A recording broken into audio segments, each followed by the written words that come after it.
listening to Awake in Relationship, a podcast about intimacy, community, and culture in a time of great change, with Silas Rose.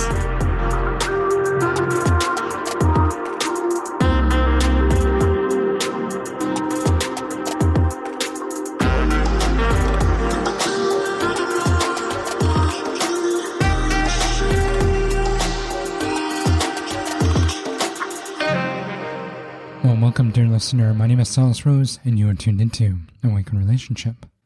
So there are a few things more challenging in life than going through a major transition. It could be a job loss or illness, perhaps losing a partner, or even a pandemic.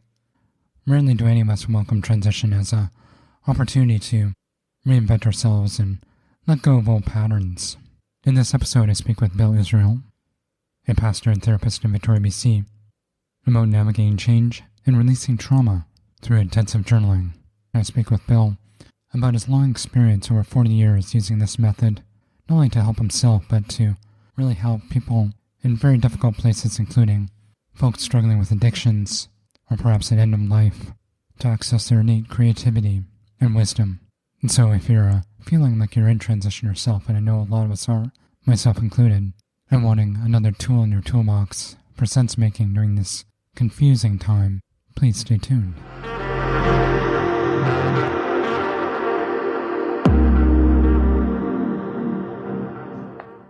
Well, good morning, Bill, and welcome to Awaken Relationship. Thanks, Silas. I'm glad to be here. You've been doing intensive journaling for, I think it was over 40 years. What first kind of got you into this work? It was an interruption I began to experience in what was otherwise a fairly auspicious beginning to my clerical career as an ordained pastor. I was off to what I thought was a pretty good start. I was an associate minister in a fairly large church. And then about the age of 30, I'd been out of school for about 4 or 5 years. Some cracks began to show in my pastoral facade, I guess is the best way to put it. My marriage was in trouble, and I was embroiled in a number of personal and social conflicts. I was a anti-Vietnam War protester and heavily involved in civil rights. And it was causing turmoil with the church, of course, and to a certain extent in my marriage. But as time went by, I could see maybe this clerical calling wasn't really what I had intended even as I left seminary. So in some of that conflict, then began asking questions about, is being a minister really the thing to do here? And then some reality really began to invade.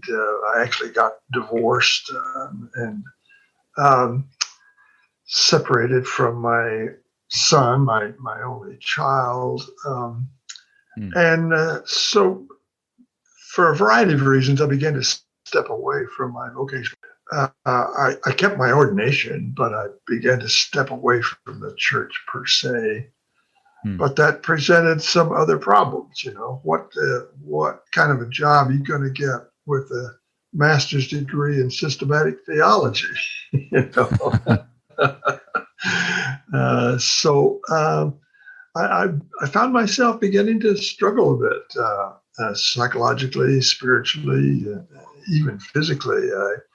At that time, I wouldn't have described that as a trauma. In fact, it was a series of them. Maybe kind of like a dark night in the soul. Yeah, exactly.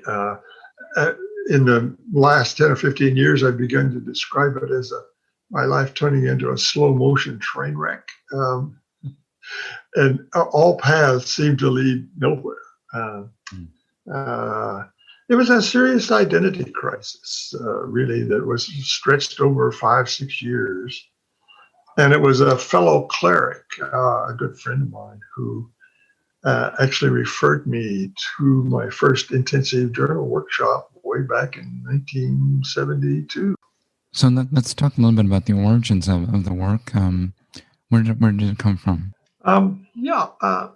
Ira Progoff was the guy that got this thing started. And just briefly, his background as a psychotherapist. He was the son of Russian Jewish immigrants. He was born in New York in 1937 and did his PhD on Carl Jung. He was quite interested in psychology, and Carl Jung saw the thesis and invited him to come to Vienna to study with him. So he had this job at Drew University. He was a psychotherapist, but he was interested in the research process about what's the source of creativity in a human being. How do people normally get through crises in their life? And so he, with Dr. Jung, began to step away from some of the Freudian diagnostic analytic processes and began hypothesizing the psyche as an evocative depth psychology. It was a way of looking at how the psyche actually contributes to the development of personhood. And he found, along with Dr. Jung, that the Freudian reductionist model wasn't very useful to simply be diagnosing people and labeling them, that it really, in a way, disconnected persons from their own internal resources, creative, historic psyche that really, once you engaged with a therapist, the tendency was, well, let the therapist figure out my problem. Advise me. So Dr. Progoff said, there's a better way to do this. So he started getting his patients to write things down between appointments, and he discovered the ones who actually did the writing began to improve more quickly. So he was often running to develop this workshop process, because then he could work with groups of people instead of one at a time. And that's always been appealing to me and still is. So what was his understanding of trauma? It was interesting because, and one of the things that was intriguing to me is that in his workshops, and he did them for years, in large groups actually, he never used the word trauma. It was always about transitions. His concept was that people come to these junctures in their life where either through events or circumstances or situations, they are now called upon to divert their life, and for some reason or another, that suddenly they get jammed up psychologically, emotionally. And so he thought of a trauma process, without using the word, of the events and situations people get into that have the potential for diminishing their sense of self. That it has a quality of saying to them, something's wrong. That something's wrong with you. And so the tendency would be, well, I need to find somebody to tell me what's wrong. And so that's where Progoff, with the help of Jung, stepped away from that diagnostic process. He said, it's not so much what's wrong with you as it is embracing what it is that has happened. And you only know the source of that and the difficulty in especially with cognitive behavioral therapy, is it always has an interrogative quality. And as long as I'm being interrogated, it's very difficult for me to tell you the truth. I'm always putting my best foot forward. So Progoff's notion was, wait a minute, what people need more than anything is some privacy and some safety to go inward and acknowledge their experience, not judge it, not analyze it, just, in a sense, re-experience it without being re-traumatized. That I must own my own experience. And he used the metaphor. He used several metaphors, water and trees, but one of his metaphors was about your life is like a tree. And all through it, you accumulate these experiences which become as rings, just like a tree. They're not to be erased. You can't erase them. They are simply to be acknowledged, integrated, and owned as a part of your life. So that it's not a question of fixing your life. It's a question of moving on with your life and not letting the transition experience as a trauma take dominance through shame or fear or guilt. Or a psychological label. Exactly. That labeling helps nothing, really. And that if you look closely at the diagnostic categories, almost all of them are simply statements of symptoms. So you get a label, and now you got to live with that label. So Dr. Progoff wanted to avoid that. Therapeutic modalities are often have embedded in them a normative assumption, that we can get you back to a normal life. When in our heart, in our spirit, we are always wondering, what in the world will that be? I don't want to be normal. I want to be happy. I want to be creative. That really speaks to a sense of uniqueness that we possess, and a wisdom, internal wisdom. Absolutely. Very much like the tree analogy you mentioned, that it just grows. It does. And in fact, one of the writing exercises is what we call the inner wisdom dialogue. People are asked to identify in their life persons that they have known that were wisdom figures to them. Mm-hmm. And, whether they are still alive or whether they even met them. I mean, you can name Jesus or Muhammad or the Buddha. Write down the names of people who have represented wisdom to you. Mm. And then we ask them to select one of those to do a dialogue with as a way of evoking your own wisdom. You recognize it in somebody else. Certainly you've got it within yourself. There's a kind of innate wisdom, and it's unique to every human being. So I got quite into journaling when I was in my 20s. I was going through a kind of a rough time. And in full disclosure, I've since burnt all those journals because, when I kind of referred back to them at a later point, I just saw this kind of repeating. And I know many other kind of experts kind of caution against journaling on some level because it's easy to get kind of into these grooves, these thought loops. And so how is intensive journaling different? Great question. You're right. Normal journaling, and sometimes we refer to it as diary writing too,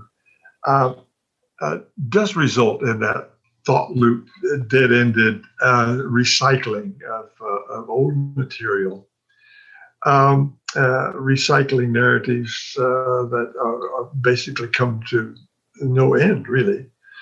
The typical diary writing it never ventures beneath the surface of one's life. That is always about what's happening to me at the surface of my life, interactively in the world. So the journal writing process intervenes in the sense of inviting people to write about the internal process. And I'll use the example.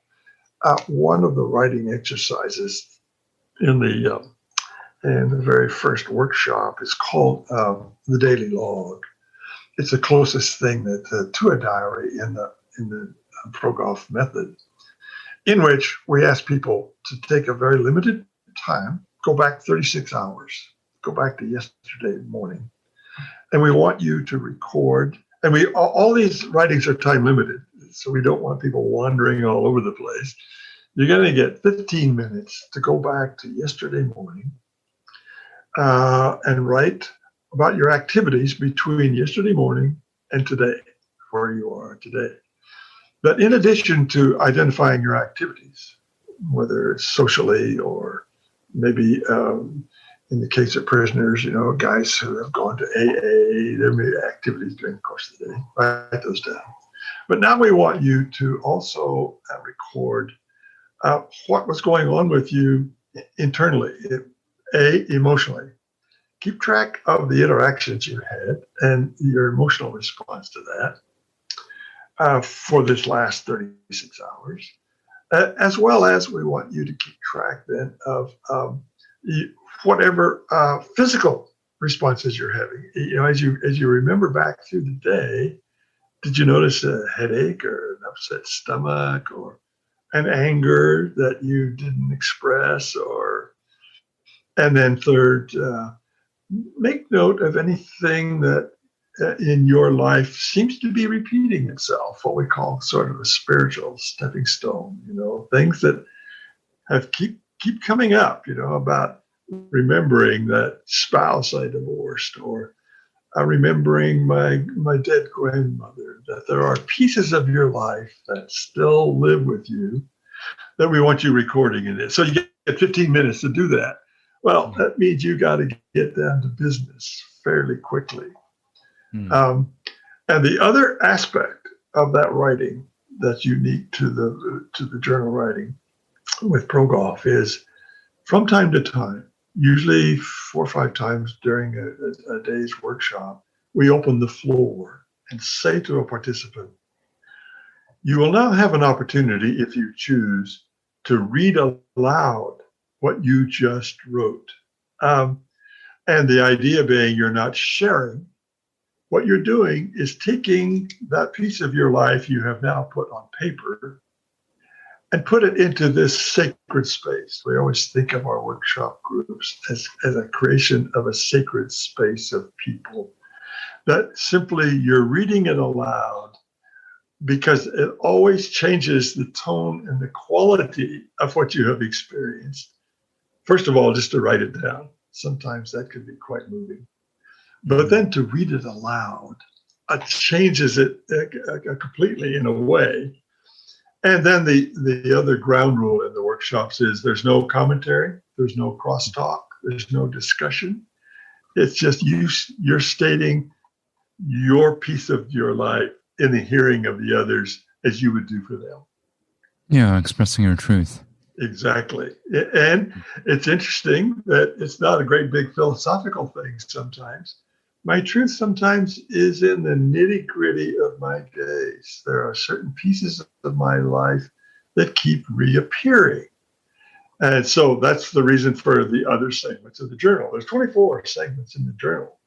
So we always ask people to read closely what you and read closely what you wrote, because there's probably someplace else in the journal to take that and explore it further. So we're going to go inward with your journal writing, and a way of breaking out of that dead-end loop that happens often with diary keeping and journal writing. Let's get into the process a little bit more. So I believe it starts with really tracking what's happening in the body. It does.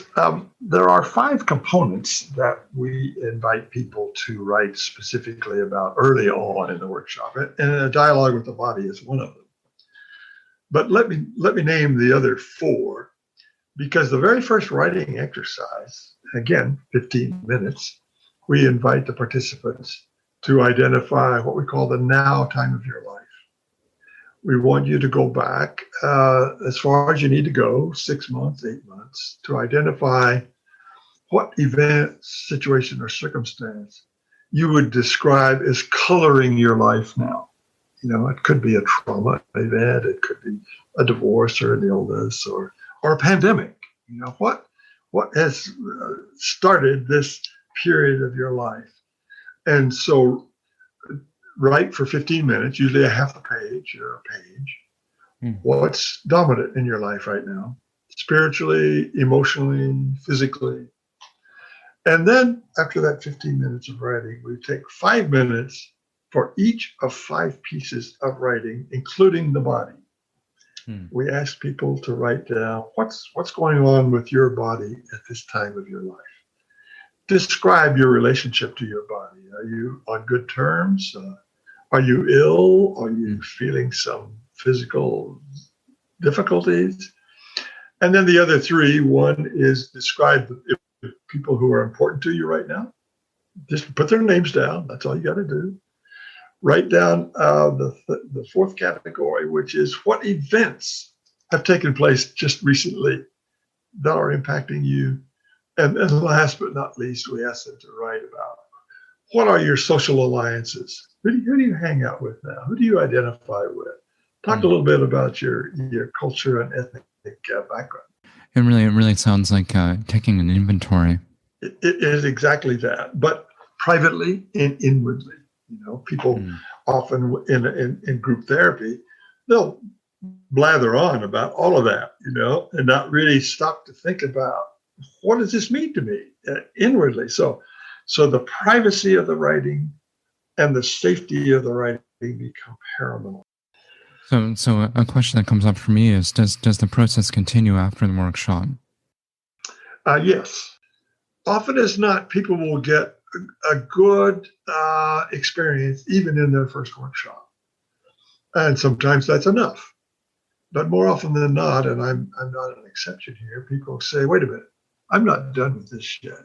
There's more. There's more. And especially as the traumas keep arriving. I mean, the death of President Kennedy, the pandemic, lived through a polio epidemic when I was a kid. We're always facing this. So the after is, first of all, to suggest there's no real end to the process. It can be very helpful, it can be very nourishing, and it can be encouraging, even after the first 12 hours. But for those who are open to, especially trying to be creative, artists, musicians are often express their trauma through their art, sing, dance, carve, write books, so that the process is very open-ended. I've got a closet full of journals. Sometimes I'm tempted to burn them simply because there's too much trouble to carry around. But my point about that is it's a never-ending process, and there's always a journal workshop somewhere nearby. As we mentioned earlier on, living in this sort of time of collective trauma with really no end in sight. Hopefully with the vaccine this spring or summer that things will loosen up a bit, but I think we are kind of facing essentially a mental health epidemic after everything is said and done. There's probably a lot of people that are listening right now who are feeling in transition. So I'm wondering if there is a writing exercise that you can recommend right now for the listening audience to sort of orientate and maybe find some clarity in terms of direction going forward. Yeah. Great question, and thanks for it. There's 2 or 3 things I will recommend. They're quite easy, simple to do. I'm going to recommend that people go to the Intensive Journal Workshop, the international website. On that website, you will see all of the different audiences that for whom the journal process is appropriate, and one of them is addictions. You will see, it might be under the medical category, but addiction. It invites you to get out paper, pen. You're going to need probably about 4 or 5 sheets of paper. And it will actually tell you a little bit about the time for each one of the writings. There's about 3 or 4 different writings. And the first is the one I described earlier. Write down the now time of your life, that you go back to the most recent episode that is coloring your life now. The example being the beginning of the pandemic. Or there may have been something even more recent than that, a job loss or a serious illness that you're asked to write for about 15 minutes to just describe where is your life right now. And you get to use your own language, and the instructions will be there. Then the second part of that writing is, as I described earlier, identify those 5 categories of your life that include persons who are now closely related to you, just their names, the works you are now doing, if you're volunteering or maybe you just lost your job. Secondly, events, et cetera, et cetera. All the instructions will be there, including a writing about, make a metaphor out of that. One of the ways we enable people to move beyond the surface description of their life is to ask them to make a half-page metaphor of your life. You've now described it in those gritty details. Now describe it as a metaphor, because it forces them to go inward again and begin thinking of imagery or music or emotions that they must now describe that. So the instructions are there. It will take about 35 minutes to do that, but it gives you the idea of how the writing expands your sense of self. Thank you so much for this conversation. It's been great. And so is there a blog address you want to send people to? Yeah, www.lowercase-my-name-BillIsrael.org. Thank you very much. Okay, stay well. Thank you. You too. Thanks again so much to Bill for this conversation. If you want to learn more about Bill's work or intensive journaling, you can go to billisrael.org. I'll be sure to put some links in the show notes and include the writing exercise you mentioned at the end. You can find that at awakenedrelationship.com. And while you're there, please sign up for the newsletter. And if you have a moment, I would really appreciate a review on Apple or wherever you listen to podcasts. It really helps. So wherever you are in this collective transition that we're in, I hope you're staying healthy and staying connected.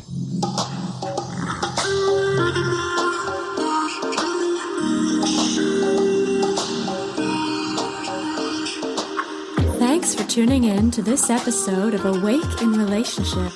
If you liked what you heard, please click subscribe to get the latest show delivered fresh to your device, or sign up for our newsletter at awakeinrelationship.com. Sharing is caring.